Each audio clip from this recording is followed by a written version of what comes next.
should take it slow.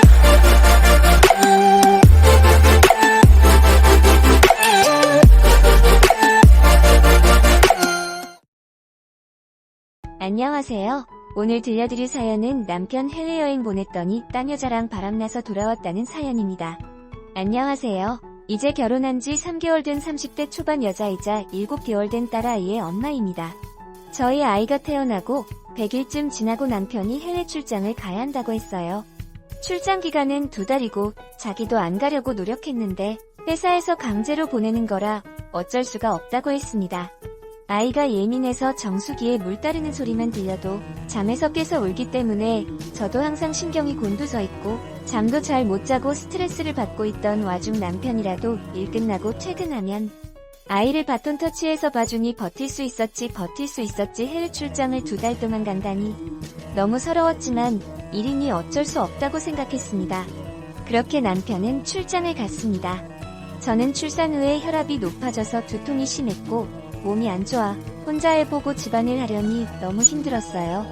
남편이 출장 가서도 계속 아이 사진 보내달라 하고 보고 싶다고 빨리 가고 싶다고 연락을 보내서 영상통화하면서 출장 가서 하는 일 잘 마치고 오라고 했죠. 올 때 선물 하나도 사오면 좋다고 하면서 말이죠. 그렇게 2달이 지나고 남편이 한국으로 돌아왔고 아이랑 놀다가 시차 적응으로 많이 피곤하다며 소파에서 잠들더라고요.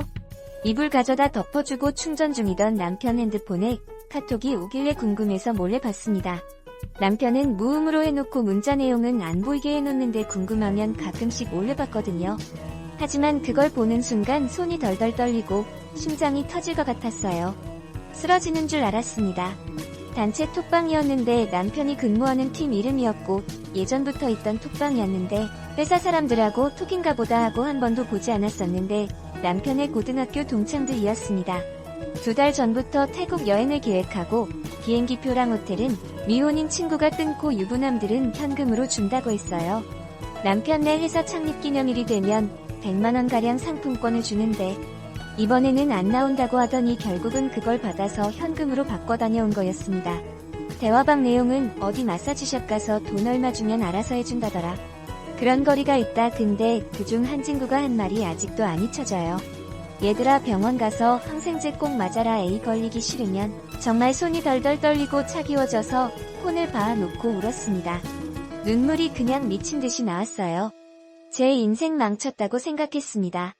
손 떨려서 캡처하기도 힘들었는데 겨우겨우 캡처해서 제 폰으로 다 보내놓고 제 폰은 숨겨놓고 남편을 깨웠습니다. 이게 뭐냐고 다 봤다고 따지니깐 자긴 그런 데 가서 아무것도 안 했대요. 너도 거기 마사지샵 가서 하고 싶다고 동조한 카톡을 보고도 그런 소리가 나오냐고. 사실대로 얘기해라. 사실대로 얘기하면 시댁에도 알리지 않겠다. 여기서 한 번만 더 거짓말하면 애 네가 키우고 이혼이다. 라고 몰아붙이니 그때서야 외지에 가니깐 자기도 몸이 너무 외롭고 호기심에 한 번 했다네요. 순간 눈이 돌아서 TV를 집어던졌습니다. 애는 자지러지게 울고 지갑만 가지고 나와서 친정에 갈 용기는 안 나고 모텔로 가서 혼자 펑펑 울다가 잠들었어요. 깼는데 부재중 전화 카톡 엄청 와있고 애는 시댁에 맡겼답니다. 계속 미안하대요. 평생 잘하고 보답하고 반성하며 살겠대요. 집에 들어가니 다 치워져 있었어요. 퇴근 후 남편 놈은 애 데리고 들어와서 무릎 꿇고 빌더라고요. 아이 생각하니 눈앞이 깜깜해졌어요. 계속 울다가 이번만 넘어가 주자고. 사람은 실수할 수 있다고 저를 정당화시켰습니다. 그렇게 며칠 잘했어요. 저는 너무 정 떨어져서 남편 말에 대꾸도 잘 안 해주고 차갑게 대했고요. 그러던 와중에 갑자기 누가 저희 집을 찾아온 겁니다. 동남아 여자로 보이는데 문을 열어주자마자 저희 남편을 보고는 오빠 잘 지냈어? 라며 남편한테 달려가서 안기더라고요. 저와 남편은 이게 무슨 상황이지 싶었는데 순간 설마 했지만 그게 맞았습니다. 남편이 출장 가서 친구들이랑 술 진탕 먹고서 마사지 거리 가서 돈을 주고 한 거죠. 그런데 이 동남아 여자가 남편 외모에 반해버려서 술에 취해 있던 남편을 꼬셔 한국 가면 같이 결혼하자고 한국에 집 주소 알려달라고 하고는 집 주소를 받아서 한국에 왔다는 겁니다. 그리고 하는 말이 자기 임신했다며 언제 결혼식 올릴까? 이러더라고요. 이 동남아 여자는 나중에 들어보니깐 마사지 가게에서 한국인들 상대를 많이 하고 한국 드라마를 보면서 한국어 공부를 많이 했다고 하더라고요. 그래서 그런지 한국말이 굉장히 능숙했습니다.